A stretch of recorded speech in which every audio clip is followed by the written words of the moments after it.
दृष्टिपूतं न्यसेत्पादम् वस्त्रपूतं पिबेज्जलम् वस्त्रपूतं पिबेज्जलम् सत्यपूतां वदेत्वाणीं सत्यपूतां वदेत्वाणीं मनःपूतं समाचरेत् मनःपूतं समाचरेत्।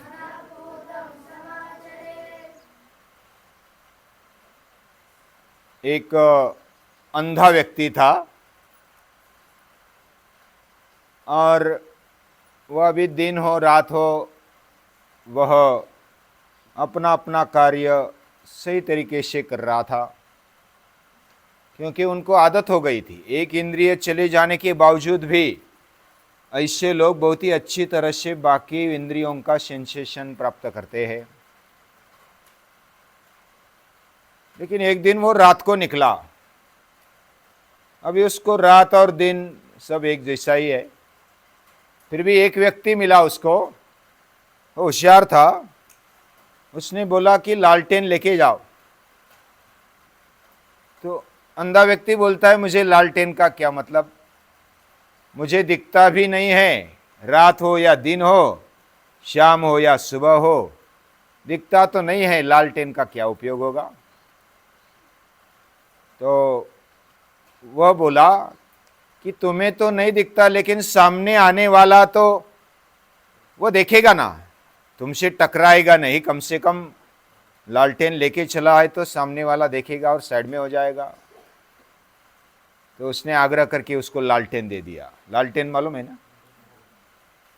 तो लालटेन देने के बाद वो आगे चला चला चला, एक व्यक्ति उसको टकराया। टकराने के बाद वो बोलता है तू अंधा है क्या। वो अंधा व्यक्ति बोलता है सामने वाले को, गुस्सा हो गया, तू अंधा है क्या। हालांकि मैं तो देख रहा हूं, लेकिन अभी अंधेरे में तू कैसे दिखाई देता, मेरे हाथ में लालटेन है और मैं चल रहा हूं, तुझे लालटेन दिखाई नहीं देता।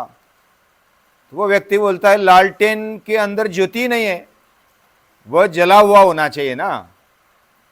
वह अगर जला हुआ है तो आगे दिखेगा, वो तो बंद है, उसकी ज्योत बंद है। तो उसने क्या किया, वो ज्योत को जला कर दे दिया। वो जो व्यक्ति टकराया था, अभी आगे जाकर के कोई व्यक्ति ना टकराए, इसलिए उस ज्योत को उसने जला दिया और अभी जाओ आगे। तो फिर अंधा व्यक्ति फिर चलने लगा।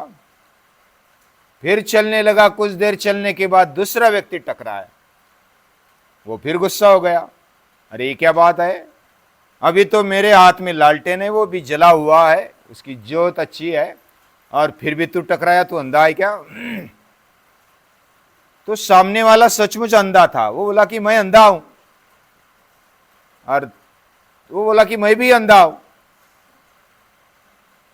अभी जिसकी दृष्टि नहीं चलती उसको दिया जलाए या तो लालटेन जलाए।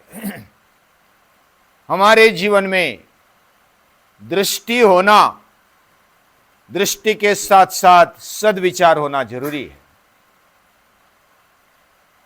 दृष्टि यानी केवल बाह्य दृष्टि नहीं होती।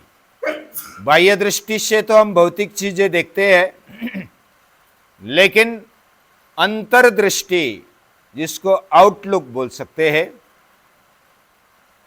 हमारा दृष्टिकोण क्या है, हमारे जीवन के बारे में दृष्टिकोण क्या है, हमारी विचार पद्धति क्या है, हमारी जीवन जीने की पद्धति क्या है, इसके ऊपर से हमारी संस्कृति जानी जाती है।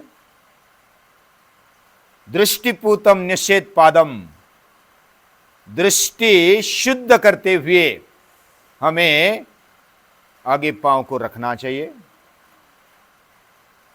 बाह्य दृष्टि भी शुद्ध होनी चाहिए, हमारे आंखें भी शुद्ध होनी चाहिए। उसमें अगर कचरा गया है तो दिखेगा नहीं, या तो कुछ धुंधला दिखाई देगा। यह बाह्य दृष्टि के साथ साथ अंतर्दृष्टि भी होनी चाहिए। और वो अंतर्दृष्टि हमें विवेक देती है। और विवेक देने वाला शुरुआत विचार से होता है। विवेक विचार से आता है। दो विचार है, एक अच्छा विचार है, एक गलत विचार है। दोनों में से कौन सा हमारे जीवन में लाना, किसको स्वीकारना, ये बहुत बड़ी बात है। हमारा पूरा जीवन अच्छे से कैसा चले, इसके लिए हमारे ऋषियों ने, शास्त्रकारों ने, सुभाषितकारों ने कुछ ऐसे सुभाषित देकर रखे हैं। दृष्टिपूतम न्यसेत पादम, हम हर एक कदम बड़ी सतर्कता से आगे बढ़े, यानी दृष्टि को स्वच्छ करते हुए हम आगे बढ़े। वस्त्रपूतम पिबेत जलम, जल शुद्ध होना चाहिए, वह फिल्टर किया हुआ होना चाहिए, उसमें कचरा नहीं चाहिए, उससे आरोग्य बनता है।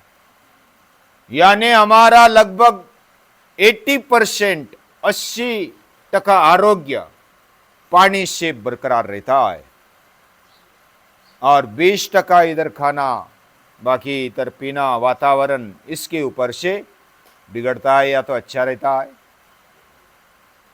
यानी जब गर्मी बढ़ती है तो हमारी पचन संस्था कम हो जाती है, लेकिन हम क्या करते हैं, ठंडी के दिनों में जैसा भोजन कर रहे थे वैसा ही करते जाते। हम 4 रोट खाते हैं तो 4 खा लिए, लेकिन गर्मी बढ़ी है, पानी ज़्यादा पीना पड़ता है, तो उल्टा थोड़ा खाली पेट रखना चाहिए।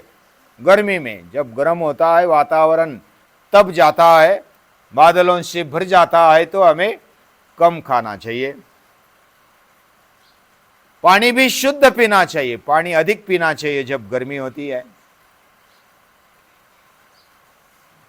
तो वस्त्रपूतम पिबेत जलम, ये आरोग्य के लिए हमारे ऋषियों ने बताया। सत्यपूताम वदेत वाणीम, यानी सत्य से, प्रामाणिकता से शुद्ध हुई ऐसी वाणी हमारी हो। हमारा बोलना ये शुद्ध और पवित्र होना चाहिए। ये कब बनेगा, जब तक हम प्रामाणिकता से उसको नहीं उच्चारते। हमें ऐसा लगता है कि एक आध दो शब्द इधर उधर फेंक दिया तो क्या हुआ, बस स्लिप ऑफ टंग हो गया, ऐसा हम बोलते हैं। स्लिप ऑफ टंग भी नहीं होना चाहिए। इसके लिए सावधानी से सत्यपूताम वदेत वाणीम, प्रामाणिकता से सत्य की राह पर चलते हुए हमारी वाणी को हमने बोलना चाहिए। वाणी बहुत महत्वपूर्ण है, इससे हमारा चरित्र बनता है, पूरा चारित्र्य बनता है, जीवन बनता है। हम क्या बोलते हैं और क्या सुनते, वो तो लगभग कुछ टका हमारे हाथ में है, लेकिन कभी कभी ऐसा हम सुनते हैं कि जो सुनना नहीं चाहिए, ऐसा भी सुनते हैं। हालांकि सुन लिया, लेकिन बोलना क्या, ये तो हमारे हाथ में है।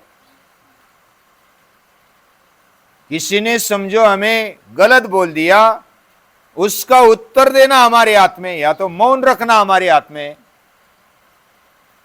हमें ऐसा लगता है कि किसी ने गलत बोल दिया तो हमें भी गलत बोल देना चाहिए, जैसे कि तैसा।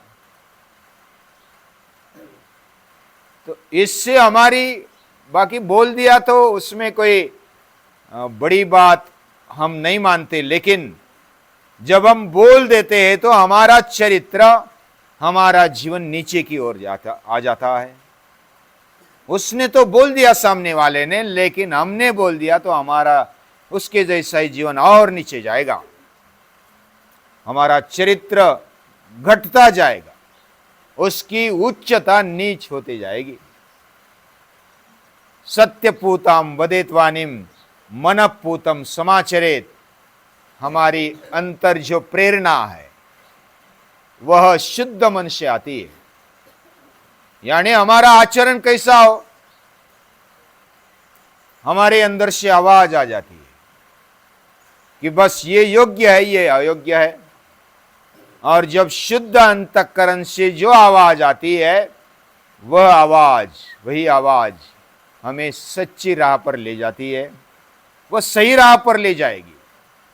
लेकिन हालांकि हमारा मन और अंतःकरण ये शुद्ध होना चाहिए, ये निर्मल होना चाहिए, ये हमारे शास्त्रकार कहते हैं। शास्त्रकारों ने, ऋषियों ने ऐसी बातें बताकर, अभी पितृपक्ष चल रहा है और पितृपक्ष यानी पितरों के प्रति कृतज्ञता रखने के दिन। हर रोज हमने कृतज्ञता रखनी चाहिए, लेकिन कुछ स्पेशल याद दिलाने के लिए हमारे ऋषियों ने, मुनियों ने, पूर्वजों ने ऐसी त्योहार, ऐसे क्षण, उत्सव हमारे लिए रखे हैं। और हमने कम से कम ऋषियों को, मुनियों को, हमारे पूर्वजों को याद करना चाहिए और उनके विचारों पर क्या हम चलना चाहिए, क्या नहीं चलना चाहिए, तो चलना चाहिए, लेकिन हमारी बुद्धि जागृत रखते हुए चलना चाहिए। यानी कभी कभी जो भी पुरानी पद्धति है, आज उसको नया रूप देना पड़ता है। यानी विचार वही है, विवेक से हमें क्या करना चाहिए, देखना चाहिए। तो इस बात को ध्यान में रखते हुए हमारे ऋषियों का, पूर्वजों का, हमारे जो भी दादा परदादा हो गए, हमारा जीवन उसी से मिला है, हमारे जीवन में उसी के अंश है, उनकी स्मृतियां है। और वो स्मृति लेकर, वह विचार लेकर, वह उनका चरित्र लेकर हम आगे बढ़ रहे हैं। इसको और शुद्ध बनाते बनाते जाए और हमारा चरित्र ऊंचा हो। ऐसे चरित्र वाले महापुरुषों को, ऋषियों को, मुनियों को, पितरों को याद करते हुए उनको नमस्कार है।